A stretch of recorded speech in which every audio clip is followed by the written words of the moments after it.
para el tema del crecimiento prácticamente cero. ¿Qué nos puede comentar? Recibí al Consejo de Bancomer hace unos días, vinieron a visitarme y me informaron de esta inversión que van a hacer de 100,000 millones de pesos, estamos hablando que de 5,000 millones de dólares, y para los próximos 6 años. México pues es muy importante para todos los bancos y particularmente para los bancos que tienen su capital español y están muy comprometidos con México. Entonces me informaron de esta inversión, que bueno, conocen muy bien el Plan México. El Plan México se ha corrido la voz, se conoce ya en todo el mundo, la estrategia que estamos planteando para el desarrollo incluyente, con bienestar, de prosperidad compartida para nuestro país. Y pues, ¿qué pueden hacer los bancos? Pues ayudar a financiar las inversiones, bajar sus tasas para que puedan acceder micro, pequeños empresarios, para poder tener créditos accesibles, para poder poner su negocio.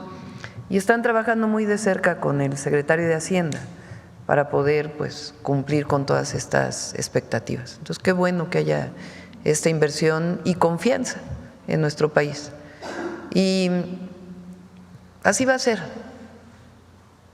No hay ninguna inversión en México que hayan hablado con Secretaría de Economía, con la presidenta, que hayan anunciado por su parte que hayan decidido retirar. Ninguna. Todas las inversiones que se han anunciado están en puerta, están esperando ya se publicaron los polos de bienestar, falta ya la ubicación de los polos de bienestar, su publicación que viene en estos días, los incentivos que se están dando, pero sobre todo pues lo que representa México para el mundo. México es un gran país y muchísimas empresas quieren invertir, y además a nosotros nos corresponde que esa inversión se traduzca en bienestar, porque durante años la inversión se traducía en bajos salarios y nosotros lo que queremos es que sea bienestar. Entonces se acompaña del programa de vivienda, se acompaña el programa de acceso a la educación.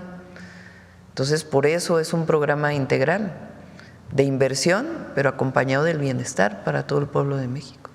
Y aprovechando el contexto, ¿qué le dijo don Carlos Slim ayer? Estuvo aquí él con su hijo. Pues he establecido yo una buena relación con el ingeniero Slim. Es un hombre muy inteligente, muy culto, y siempre es refrescante escuchar sus opiniones. Entonces hablamos sobre la situación de México, cómo ve el tema de Estados Unidos, la relación con México, cuál es su opinión frente a las inversiones que están llegando. Entonces siempre es muy interesante escucharlo. Fue una plática, digamos, sobre la situación actual. ¿Habló de inversiones, algo así, de sus empresas? Pues ellos tienen varias inversiones planteadas, pero más allá de la inversión específica que pueda tener el Grupo Carso, hablamos en general de la situación de México y él es muy optimista. Hablando de la situación de México, el día de ayer, en el caso de la CENTE, su parte, que es la CETEG, ayer intentó ingresar, bueno, quemar papeletas de la elección judicial de este 1 de junio. No sé si nos puede regalar un comentario respecto a este tema. Estuvo la Guardia Nacional custodiando obviamente el recinto, pero es preguntarle si este tipo de acciones de más intensidad, se le llama radicalización en el tema político, pero si no ponen en algún momento en peligro a la elección judicial, ¿se contempla el que se regresen a la mesa de diálogo aquí en Presidencia? ¿Qué nos puede decir? Ellos tomaron la decisión de ir a consultar a sus bases. Ellos tienen un esquema en donde la decisión la toman a partir de asambleas. Entonces se les hizo una propuesta, ayer se dio a conocer por parte de la Secretaría de Educación, del director del ISSSTE y la Secretaría de Gobernación, y ellos van a ir a consultar si con esta propuesta que se les hizo ellos deciden levantar el plantón que tienen aquí en la Ciudad de México.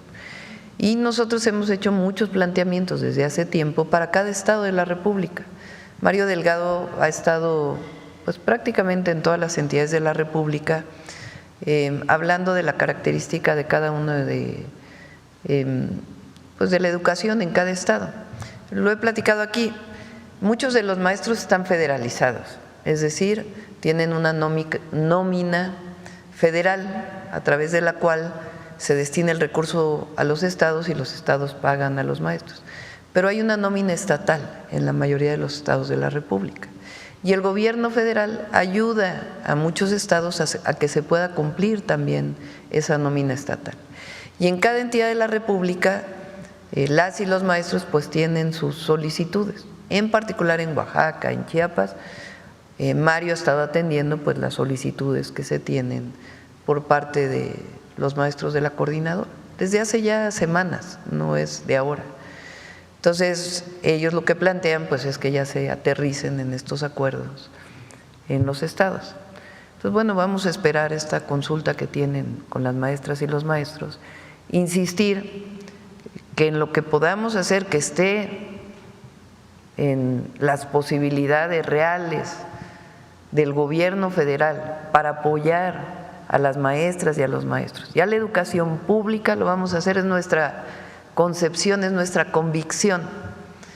Hay temas pues que sencillamente no alcanzan los recursos para poderlo cumplir y seguir platicando, pero no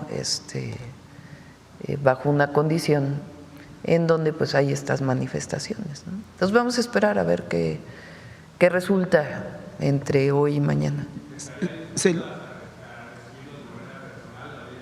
Ya la mesa está abierta con Educación, ISSSTE y Gobernación y Hacienda. Ellos mencionaban incluso ayer en una asamblea que efectuaron aquí en Ciudad de México que dejaban patente la posibilidad de boicotear la elección. ¿Haría algún llamado respecto a eso? No escuché eso yo, al revés.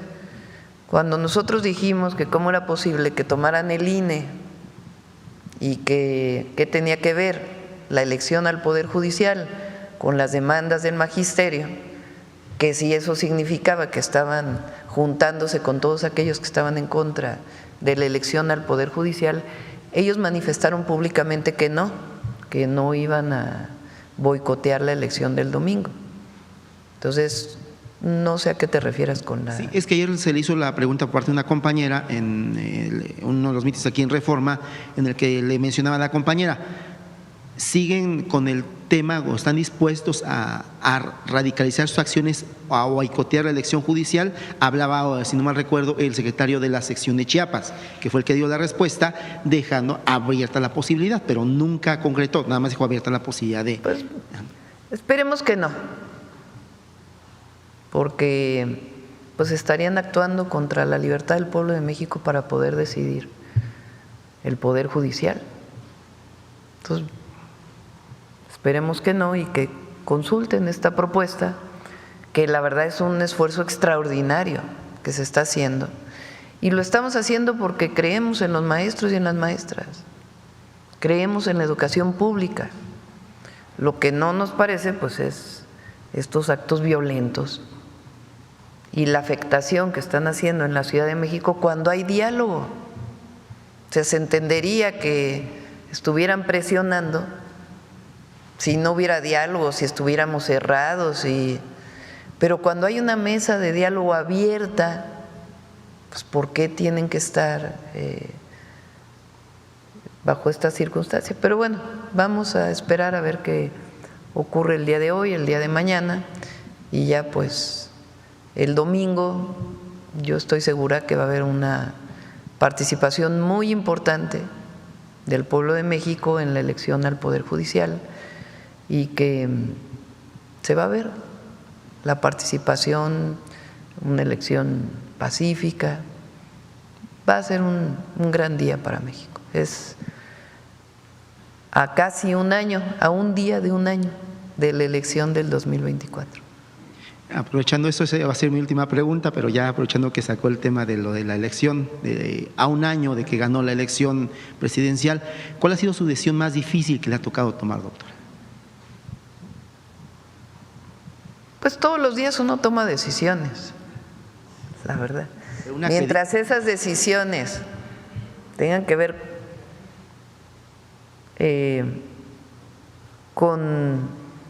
Hay decisiones que son coyunturales, decisiones que uno tiene que tomar sobre proyectos prioritarios, estratégicos. Si uno tiene dudas, siempre los principios. Ahí no se va a equivocar uno, nunca. Decía en su momento el presidente López Obrador que la política es principios y eficacia, ¿no? Pero cuando tienes dudas, en algún momento de voy por aquí, voy por allá, qué decisión tomamos, siempre los principios. Y ahí no se equivoca uno, la convicción. Y ya para terminar, ayer el secretario Omar García Harfuch daba a conocer un decomiso histórico en el tema de huachicoleo, ahí en el caso de Tabasco.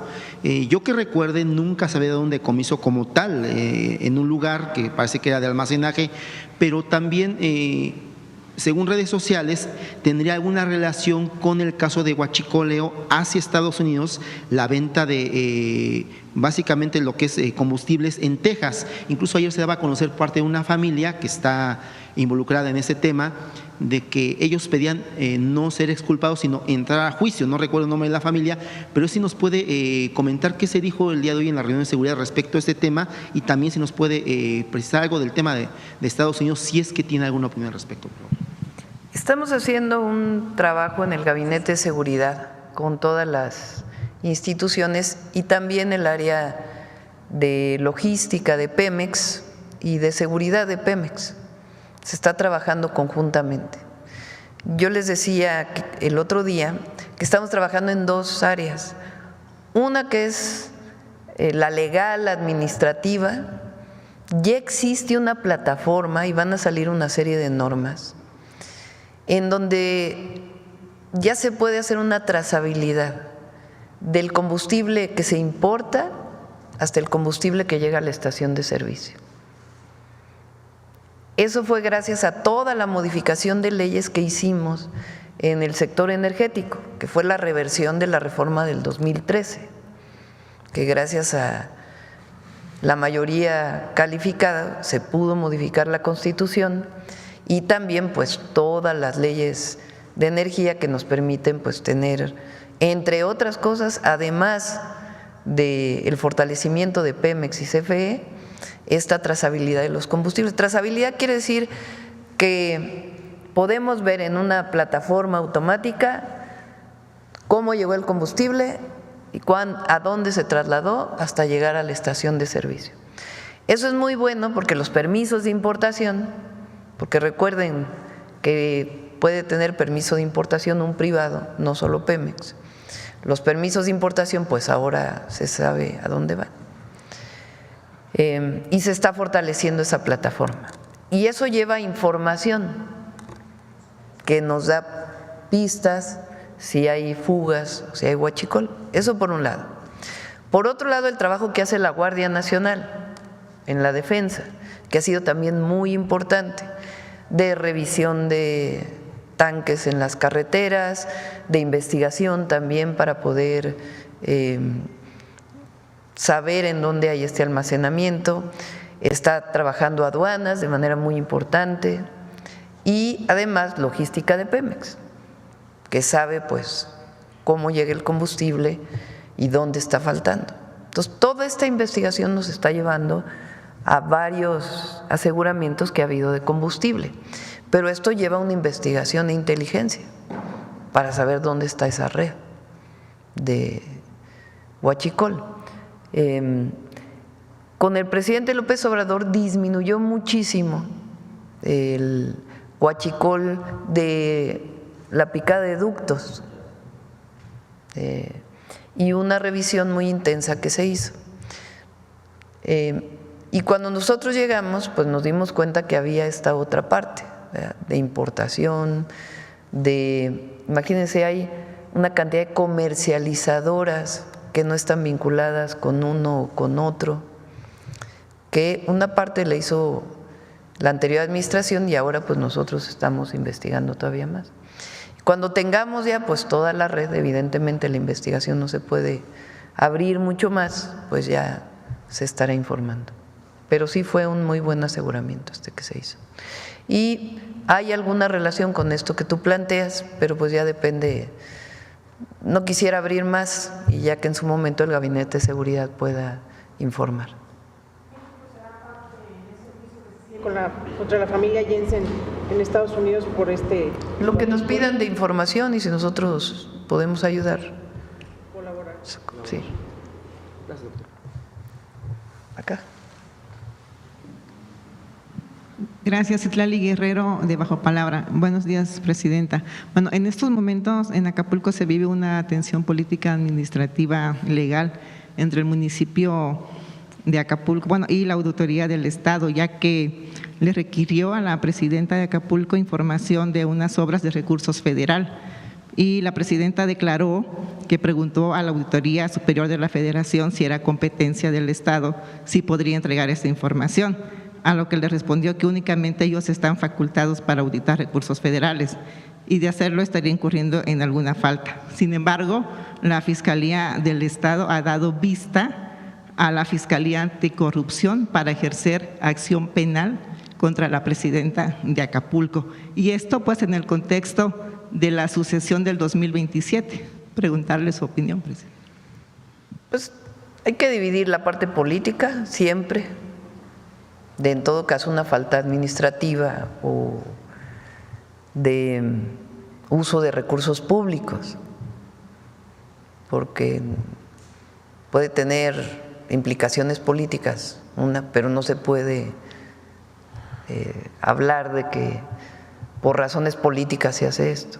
Entonces, si hay alguna cosa, pues tiene que aclarar la presidenta municipal de Acapulco. Si hay alguna auditoría y hay observaciones, pues siempre hay los tiempos legales para que pueda responder. Y tiene que seguir su proceso. Lo otro pues es lo político, ¿no? Lo del 2027. Entonces, si hay una falta administrativa, pues que se resarzan las observaciones y si no, pues que se proceda. Gracias, presidenta.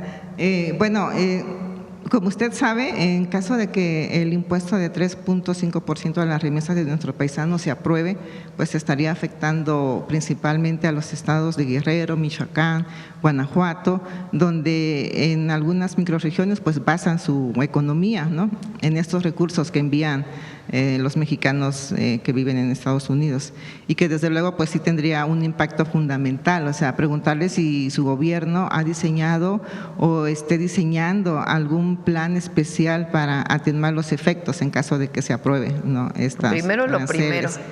Vamos a tratar de informar a todos los senadores pues del impacto que tiene el impuesto a las remesas y por eso este llamado a nuestros paisanos y paisanas, sobre todo los que tienen la doble nacionalidad, que ejercen su derecho al voto en los Estados Unidos y que no están de acuerdo con este impuesto, pues que puedan informarle a sus senadores de que no están de acuerdo y las razones por las cuales no están de acuerdo en este impuesto.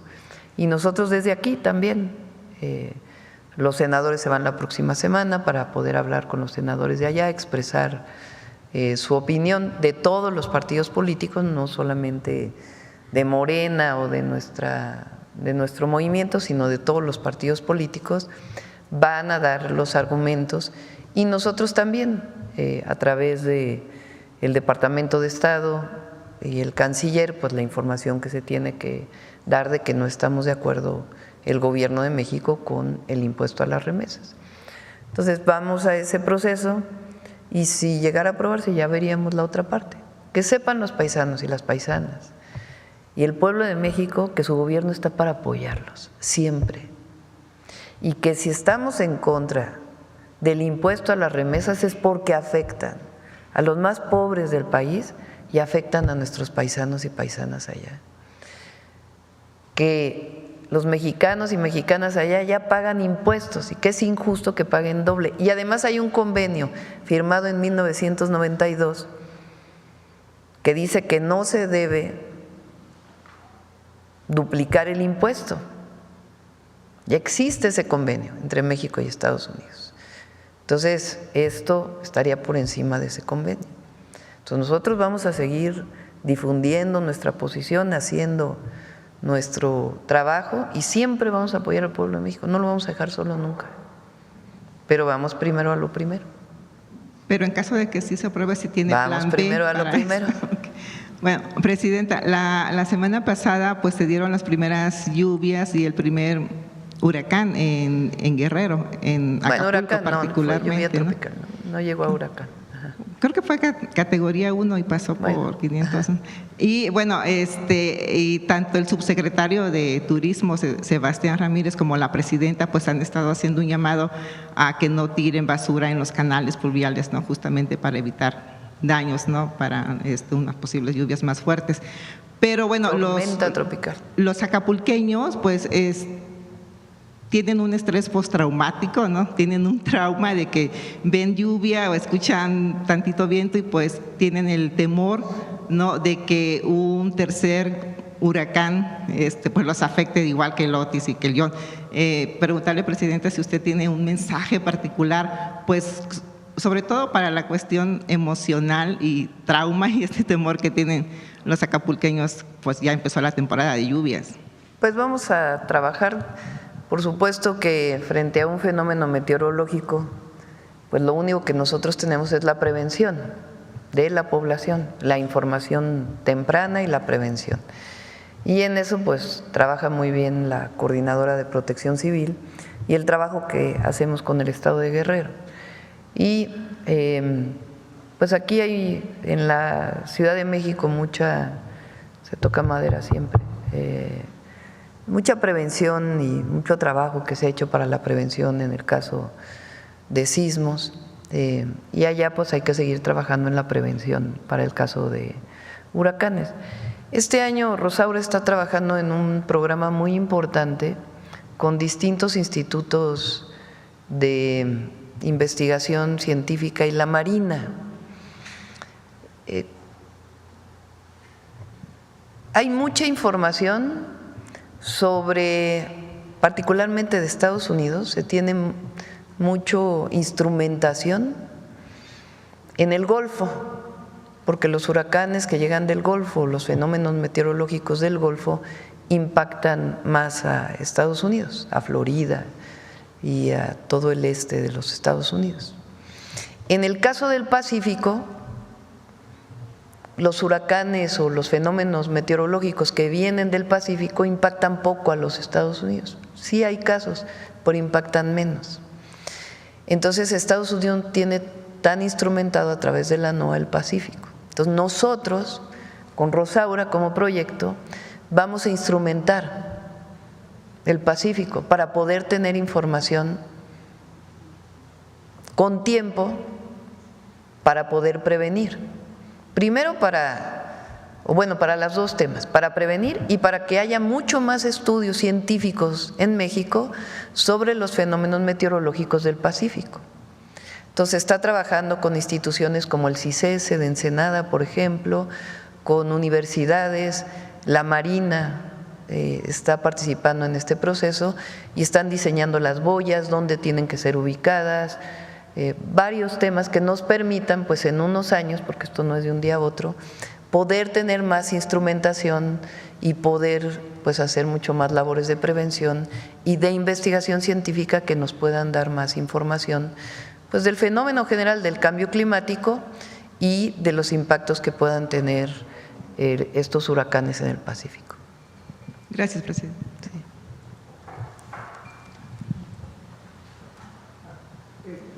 Te sorprendiste de que te diera la palabra. Presidenta, Federico Lamont, así Luis Salmón, 1530. Dado que en la primera imagen de los paisanos, ellos decían, consulta a tu senador, no es el senador estatal, es el senador federal, y México tiene la oportunidad de consultar, y usted los conoce, a los 3 senadores de ascendencia mexicana, Catherine Cortés Masto de Nevada, Alex Padilla de California y Ben Luján de Nuevo México. ¿Piensa usted en hacer diplomacia parlamentaria o instruirle al Congreso, a los senadores de los diferentes partidos políticos, que hagan una primera interparlamentaria del migrante que alcance ese propósito y le permita a usted, en el marco de sus facultades, persuadir a los congresistas 39 de ascendencia mexicana en el Capitol Hill y en el Senado 3 demócratas, pero con ascendencia a los republicanos. ¿Existe ese margen de posibilidad, por un lado? Lo está haciendo ya el Senado de la República. Todos los partidos políticos, no por instrucción mía, sino por iniciativa de las y los senadores, de juntarse todos para ir a platicar con distintos senadores de los Estados Unidos, en un diálogo abierto, normal, que se puede dar, de por qué el impuesto a las remesas pues no es una buena medida. Entonces ya lo están haciendo con distintos senadores y también pues hablando por teléfono e informando. Y va un equipo la próxima semana para poder hacerlo. También lo está haciendo nuestro embajador de México en Estados Unidos, hablando con senadores, con el propio Departamento de Estado. Y yo se lo planteé a nuestro embajador cuando vino a entregar sus cartas credenciales y tuvimos una plática. Le dije al embajador de los Estados Unidos en México pues que nos preocupaba mucho el impuesto a las remesas. Él pues también nos dijo que lo que pudiera él ayudar, que con gusto lo podría hacer para poder mejorar pues esta situación. Entonces se está trabajando y nuestros paisanos allá, este llamado que se hace pues es a que envíen su carta a su senador.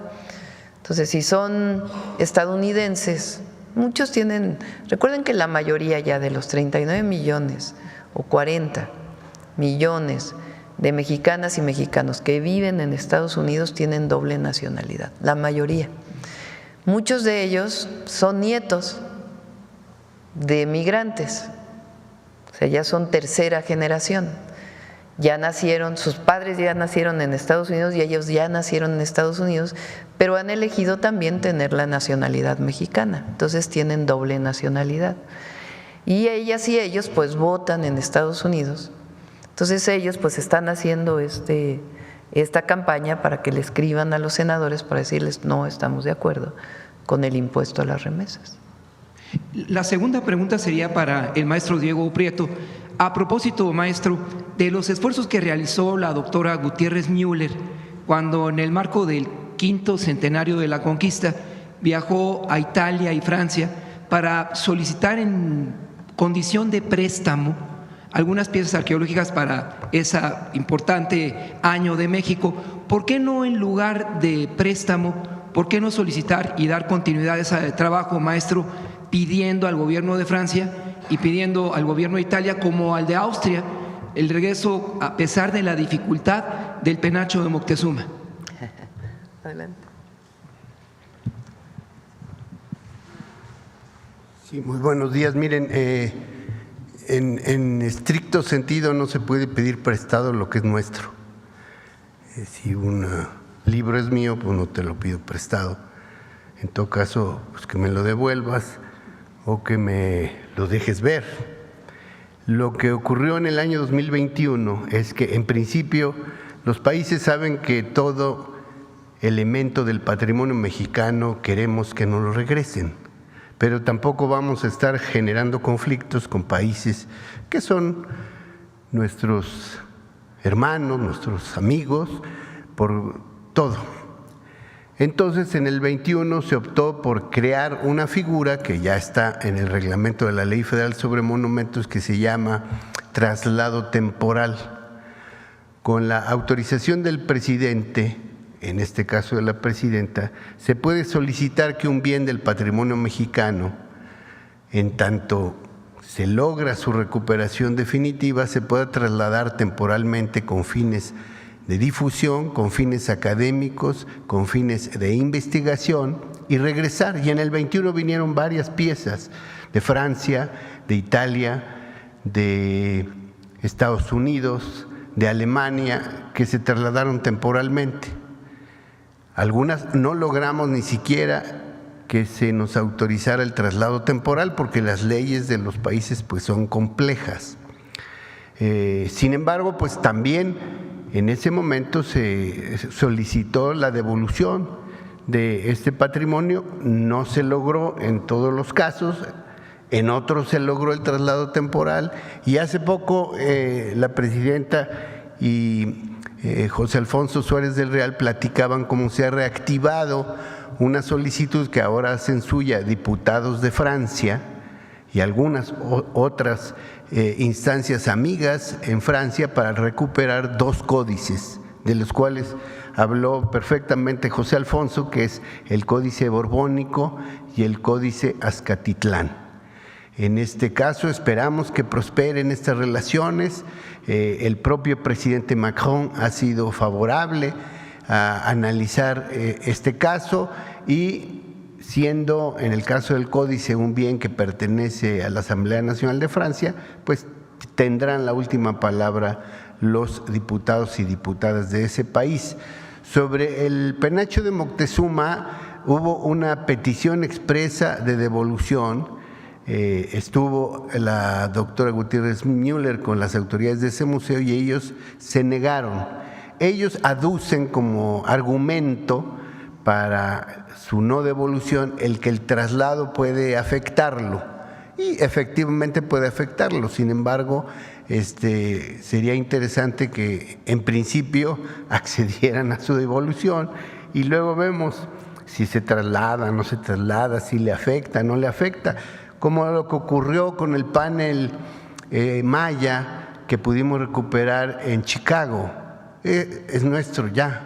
Que esté un tiempo en los Estados Unidos no es problema, porque ahí hay muchos mexicanos. Chicago es la segunda ciudad con más mexicanos de los Estados Unidos, pero el caso del penacho, pues simplemente ha habido una negación y pues nosotros respetamos, insisto, no se trata de generar una situación de ruptura diplomática, porque eso supondría que estaríamos en pleito con países que en realidad, como lo vieron en el video y en las láminas, están dispuestos a colaborar, pero tienen disposiciones legales que en un momento dado les pueden obstaculizar una devolución. Gracias, presidente.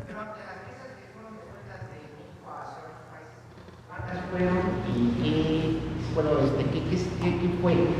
Ahorita no tengo el número, pero por ejemplo la pieza que vieron de Nigeria es una pieza que pretendieron introducir ilegalmente a nuestro país. Nosotros preguntamos si era de interés de ellos, dijeron que sí y se devolvió. Lo mismo ha ocurrido con piezas de Perú, de Bolivia, de Guatemala, de Colombia y de España. No tengo el número exacto, pero otra vez, miren, en esta materia no solo importa el número, sino principalmente importa el gesto y la disposición, la voluntad política para que el patrimonio regrese al lugar de donde proviene.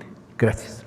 Finalmente, presidenta, ante la posibilidad que los restos de Porfirio Díaz que permanecen inexplicablemente en Montparnasse, en París, pudieran regresar a México, tanto para usted como para el maestro, ¿usted cómo se plantea en ese sentido? A ver, te lo dejo a ti, Diego.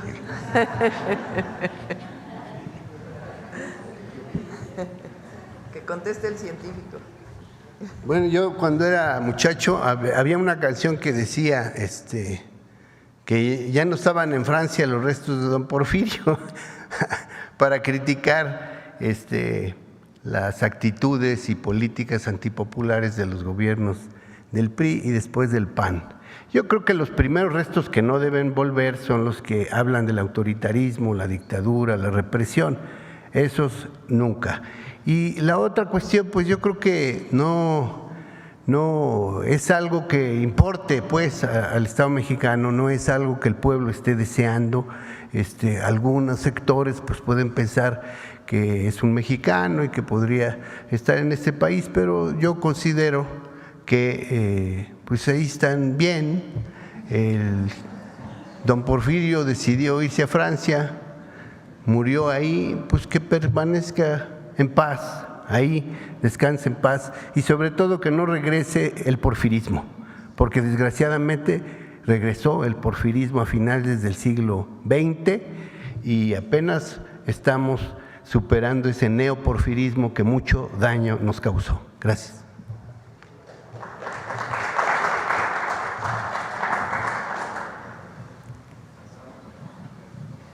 A ver qué dicen los comentócratas.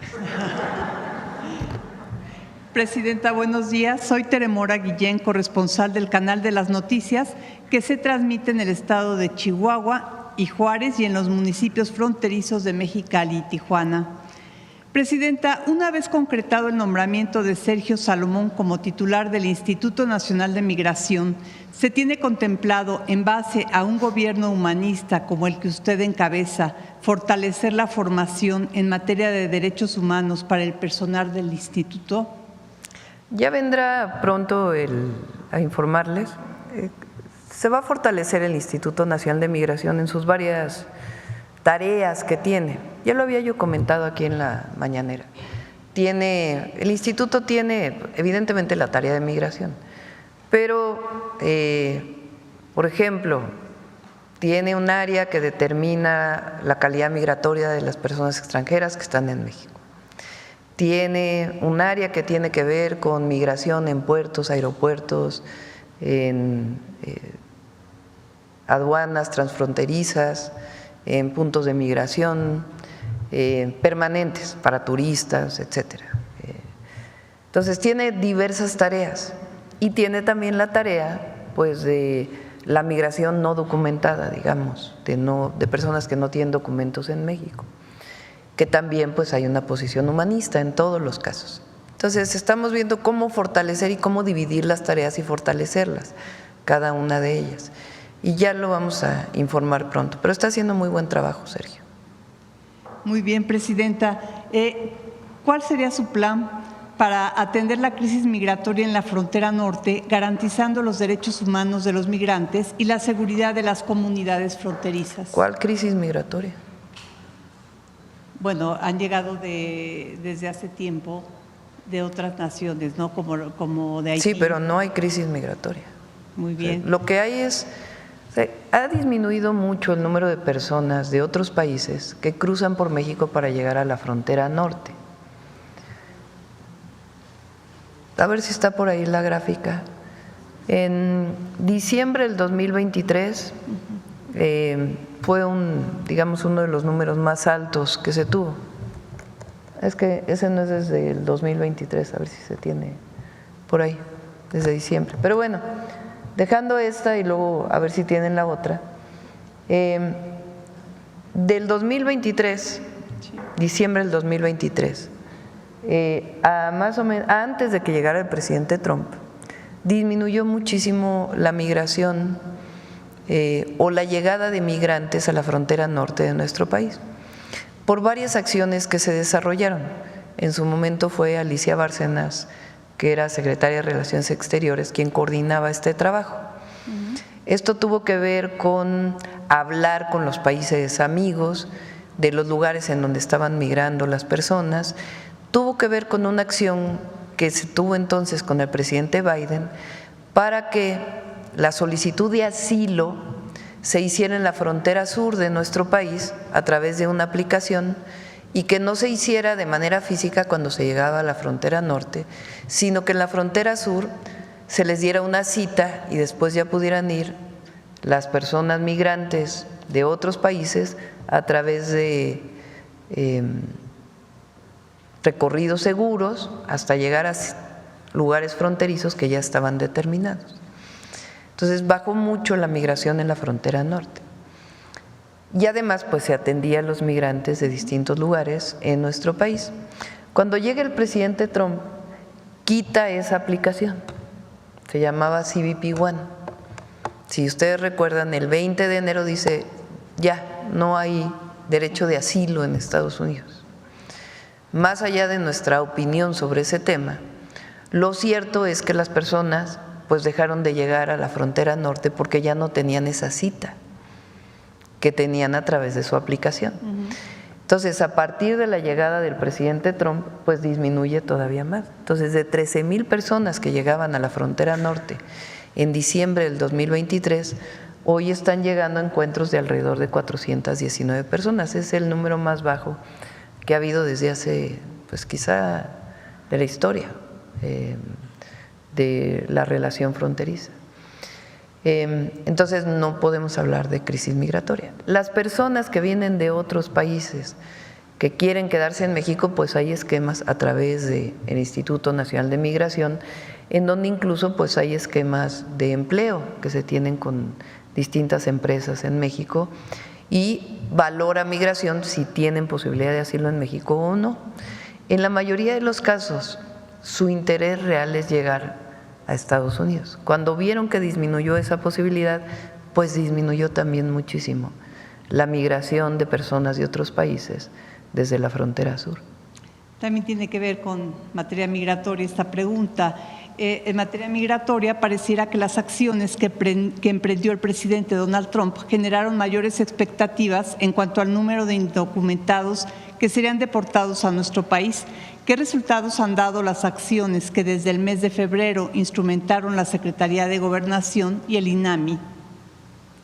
Bueno, nosotros tenemos los 10 centros de atención, ¿recuerdan? En la frontera norte. Esos 10 centros de atención siguen funcionando. Ha llegado mucho menos personas de las que en algún momento se esperó que iban a llegar, pero ahí tienen acceso a todos los programas de bienestar, a quedarse, a comer, a asearse, y de ahí se les apoya para que regresen a su lugar de origen, incluso con empleo. Y además, si lo solicitan, se les da una tarjeta paisano que tiene 2,000 pesos para sus gastos de traslado. Entonces, están funcionando los 10 centros. Además, la mayor parte de las repatriaciones las hace hoy Estados Unidos en aviones de Estados Unidos que llegan principalmente a Tabasco y a Tapachula. Ahí hay otros centros de atención. Entonces, llegan nuestros paisanos a Villahermosa y también a la IFA, al Aeropuerto Internacional Felipe Ángeles. Llegan ahí se les atiende de igual manera y se les dan las posibilidades para poder, tienen primero su carta de repatriación y a partir de ahí pues ya pueden acceder pues a varios servicios que les estamos brindando. No sé si, a ver, Rosa Isela les puede enviar esa gráfica, si no se las enseñamos el lunes con gusto. Muchas gracias, Presidenta. Y por último, ha trascendido en medios una carta enviada a usted y a la gobernadora de Chihuahua, María Eugenia Campos, mediante la cual el párroco de Huachochi, Enrique Ursúa Romero, lanzó una llamada para que se frene la violencia que tiene en vilo a la población. El religioso refiere a enfrentamientos el pasado 15 de mayo y destaca que el alcalde de Huachochi, José Miguel Yáñez, ha solicitado apoyo de autoridades, tanto estatales como federales, y la respuesta ha sido que no se cuenta con elementos. ¿Cuál es su opinión al respecto, Presidenta? Bueno, no creo que… Vamos a revisar, pero el municipio al que fui recientemente, en Guadalupe y Calvo, ahí hay apoyo de la Guardia Nacional y si se requiere más, pues se va a brindar más. Y vamos a ver en Huachochi para ver pues qué se requiere para poder apoyar siempre. Muchas gracias. Ahí, por cierto, quedamos, nos ha sido muy complicado. La Sierra Tarahumara tiene muchísimas comunidades muy aisladas, muy pequeñitas. Entonces, hay un programa para que los niños puedan acceder a la escuela, se quedan de lunes a viernes en la escuela, ahí se alimentan y regresan el fin de semana con sus familias, vienen por ellos. Ahí fue muy difícil el programa de salud casa por casa para incorporar médicos o enfermeros, enfermería o medicina, profesionales de la enfermería o medicina que pudieran hacer el programa casa por casa. Entonces ahí va a haber brigadas de salud por lo pronto y ahí vamos a instalar escuelas de enfermería junto con el Instituto Mexicano del Seguro Social, y eso no lo sabía Alma porque no lo había platicado con ella ni Rosaura, y la Universidad Nacional Rosario Castellanos o la Universidad Benito Juárez, para que personas de las comunidades estudien ahí y ahí se queden con el programa Salud Casa por Casa. Entonces es un programa que vamos a desarrollar en la zona, lo acordamos porque es parte del plan de justicia de esta zona. Muchas gracias, Presidenta.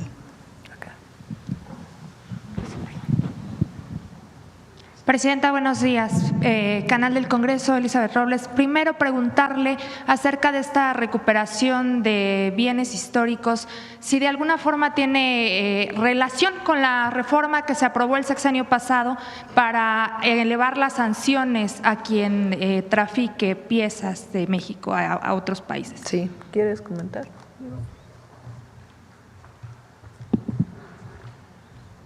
Sí, el tráfico ilícito de bienes culturales es un delito que se paga con cárcel, por supuesto con la reparación del bien que haya sido extraído y que pues tiene que ser perseguido. Entonces, más que elevar las penas, lo que necesitamos es fortalecer una coordinación que ya se ha establecido desde el gobierno anterior entre la Secretaría de Seguridad Pública, la Secretaría de Relaciones Exteriores, la Sedena, la Marina, Aduanas, por supuesto la Secretaría de Cultura a la que pertenece el INA, el INVAL, porque también hay tráfico de bienes artísticos, fortalecer y prevenir, es decir, evitar esos delitos. Por eso, desde el gobierno anterior y ahora se acaba de refrendar la tarea de construir al interior de la Guardia Nacional un cuerpo especial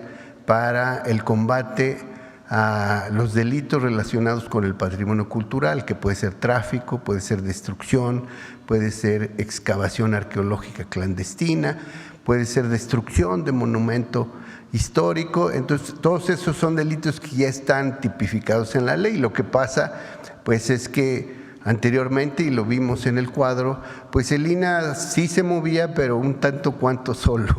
Ahora no, estamos acompañados con la voluntad política de la presidenta y de las autoridades y trabajaremos con la Guardia Nacional para la prevención y la inteligencia en esta materia. Gracias.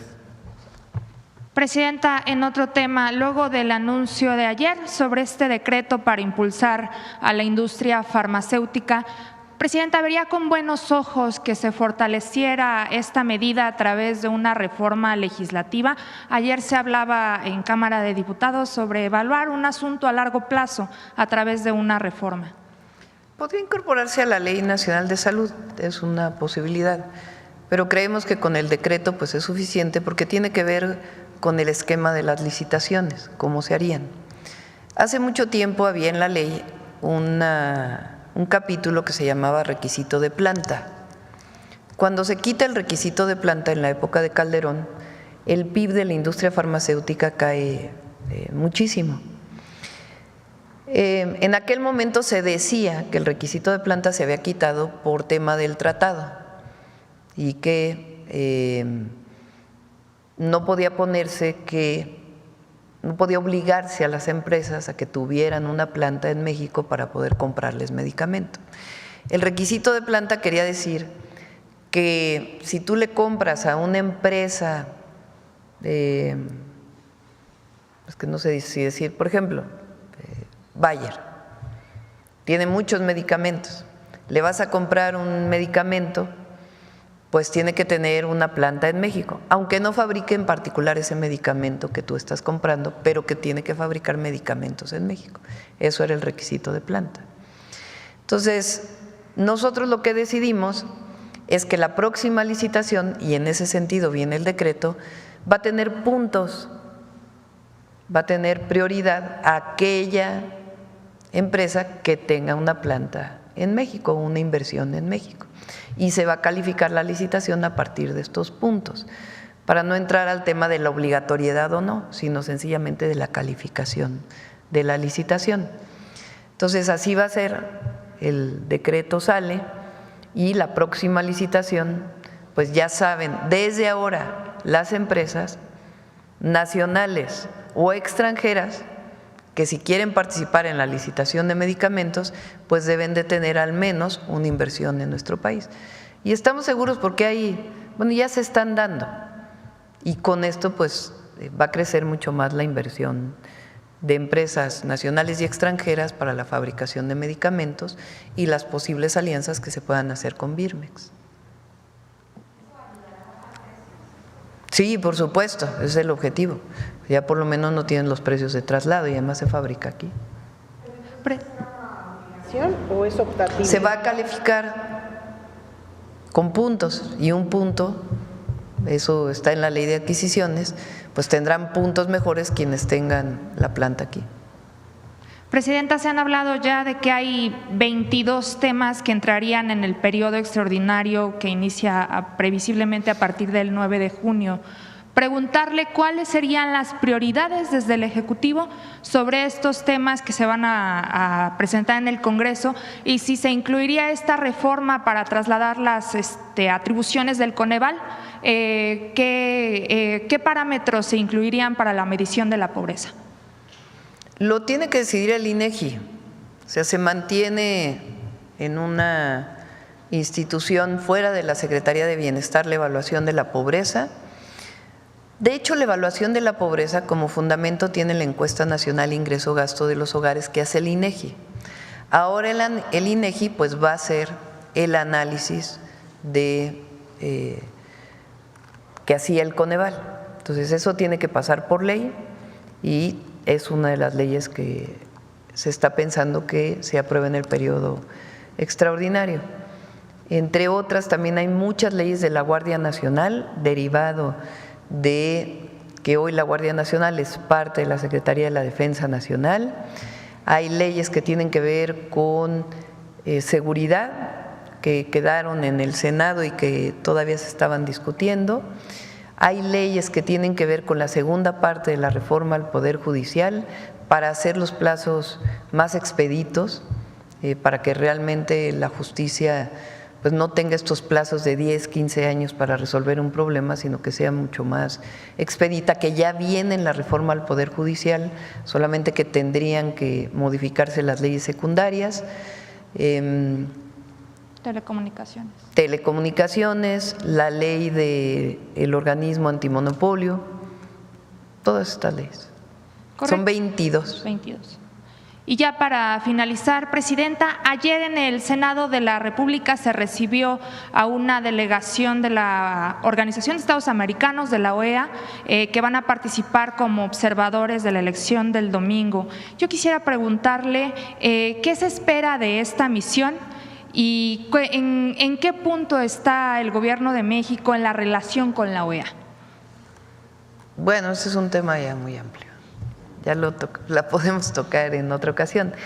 Recuerden que la OEA tiene entre sus atribuciones el ser observadores en elecciones. Han venido muchas veces a México y van a otros países.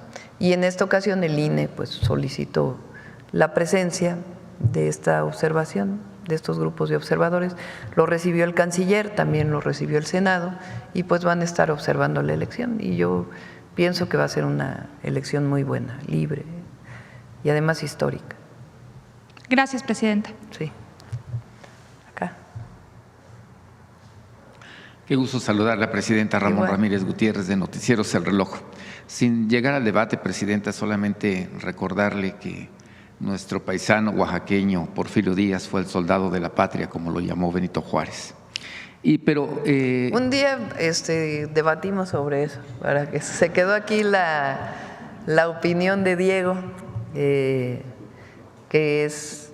Yo coincido con Diego en una cosa, lo que no queremos es que regrese el porfirismo. La otra parte la podemos debatir, es un buen debate. Presidenta, estamos en un momento histórico que doy gracias a Dios de que nos haya permitido vivir este momento, la elección de jueces, juezas, ministros, ministras, magistrados y magistradas.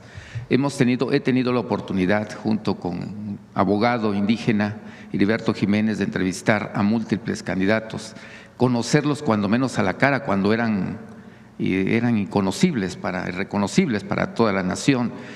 Hablar de perspectiva de justicia con sentido social, hablar de situaciones indígenas, de situaciones del movimiento LGBT, de migrantes, de niños, de mujeres, de ahora de nuevas tecnologías, de la relación entre poderes. Se ha abierto la discusión a nivel nacional. Preguntarle como titular del Ejecutivo Federal, a 2 días de que se realice esta elección, ¿cuál es el mensaje que usted le da al pueblo mexicano en torno a este momento? Lo vuelvo a repetir, a subrayar, ponerle comillas negritas y todo lo que se pueda. Es un momento histórico el que estamos viviendo los mexicanos, tanto a candidatos como a los electores. Hay muchas voces también que quisieran acallar o que quisieran que pasara desapercibido este momento, pero creo que los mexicanos no lo podemos permitir. México es libre y las y los mexicanos pueden decidir participar en la elección. Nuestro debate es con aquellos que llaman a no votar, no porque no tengan derecho a llamar a no votar, tienen derecho a llamar a no votar, sino porque son aquellos que dicen que México no es democrático. Lorenzo Córdoba, todos los Aguilar Escamín, todos estos que están llamando a no votar, dicen que México es autoritario, que llegó un gobierno que es autoritario. Pero ¿cómo se va a haber una votación? Entonces nuestro debate es decir, bueno, tú decides no votar, pero decir que porque se va a elegir al Poder Judicial por el pueblo de México, eso significa autoritarismo, pues eso sí no estamos de acuerdo, que era el mismo argumento que dio Zedillo. O sea, ¿cómo le puedes decir a un movimiento que llegó a la presidencia con el pueblo de México que llamar a elegir al Poder Judicial es antidemocrático? Es una contradicción en sí mismo. Leía el otro día a alguien que decía, es que nosotros no elegimos a un médico si va a operar o no, por eso no se puede elegir a un juez. No tiene nada que ver una cosa con la otra. El Poder Judicial es un poder en México establecido por la Constitución. El Poder Ejecutivo, el Poder Legislativo y el Poder Judicial. El Poder Ejecutivo se elige, el Poder Legislativo se elige, porque el Poder Judicial no puede elegirse. Sobre todo con la historia reciente del Poder Judicial, que demostró pues, su corruptela y su vínculo con intereses creados que incluso evitan que haya resoluciones para que haya personas que paguen impuestos, que está en la Constitución, o que decidieron fuera de la Constitución bloquear leyes legislando, cuando ese es un papel del Poder Legislativo. Entonces, ese es nuestro debate con quienes llaman a no votar, argumentando que es mejor no votar porque México es un país autoritario. Entonces, México, los mexicanos y mexicanas, hay libertades y tienen la libertad, que también es responsabilidad, porque todas las libertades llevan una responsabilidad, de ejercer su derecho el domingo a votar. Entonces, ¿a qué llamamos nosotros? A que participen en la elección, a que vayan a votar, a que decidan quiénes son los que quieren que sean sus ministras, ministros, magistrados, jueces, miembros del Tribunal Judicial, a quienes van a ser parte de la Sala Superior del Tribunal Federal Electoral. Llamamos a participar, a participar, a participar. Participar es la mejor forma de transformar un país, de muchas maneras. Entonces respetamos a quien llaman a no votar, pero los argumentos que usan pues son muy débiles, no tienen sustento. Entonces, que se participe libremente y que la gente decida. Y va a ser mejor el Poder Judicial que llegue que lo que tenemos ahora. Eso por mucho. Gubernamentales o recursos públicos para… Pero no, ¿dónde dicen que hay estructuras? O sea, ¿dónde está la prueba de que hay estructuras gubernamentales? ¿Hay documentos del gobierno capitalino de que se han usado recursos públicos? Pues sí, hay una denuncia de que algún funcionario público, algún servidor público está utilizando algún recurso. Pues hay las instancias, está el INE, está el tribunal. Pues por supuesto que no estamos de acuerdo en que se usen recursos públicos para ello, pero no he visto las notas que salen y no hay ninguna demostración. Vi un video que de una chica decía que le pagaban para repartir unos papelitos, pero bueno, si hay pruebas, pues que se presente la denuncia. Obviamente nosotros siempre nunca hemos estado a favor, por decirlo de otra manera, de que se usen recursos públicos, ¿no? Y que se vote libremente. Segunda pregunta, Presidenta. Preguntarle si hay la posibilidad de que el Estado mexicano que usted representa pudiera crear alguna institución o algún colectivo de instituciones que protejan a personas de la tercera edad. Están en riesgo y han estado en riesgo, principalmente por la nobleza de su corazón. La mayoría de estas personas, bueno, no la mayoría, perdón, hay varios casos que he documentado de despojos, incluso por los mismos familiares, acerca de propiedades de las personas de la tercera edad. Ahorita le voy a presentar un caso de una nueva forma que se está dando de engaño hacia estas personas. Una familia integrada por Adalberto Ramos Victoria y Altagracia González Moreno, como varias otras personas, han asistido a una capacitación presuntamente de un grupo que se llama AM Lenguaje Corporal, que se trata de conferencias que da Adán Mata, donde habla de neurolenguaje, donde habla de lenguaje corporal, habla de motivación personal, pero al final el objetivo es de que se inviertan recursos. A este matrimonio se le defraudó con 400,000 pesos. No es el único caso, por eso hablo de que si el Estado mexicano podría crear alguna institución para prevenir este tipo de engaños, sí, pero también subrayando el tema de despojos que son víctimas las personas de la tercera edad en varios estados de la República Mexicana o en muchos estados de la República Mexicana, Presidenta. Pues está el INAPAM y el propio trabajo que hacen los servidores de la Nación a través de la Secretaría de Bienestar cuando visitan a un adulto mayor para recibir estas denuncias y se les canaliza.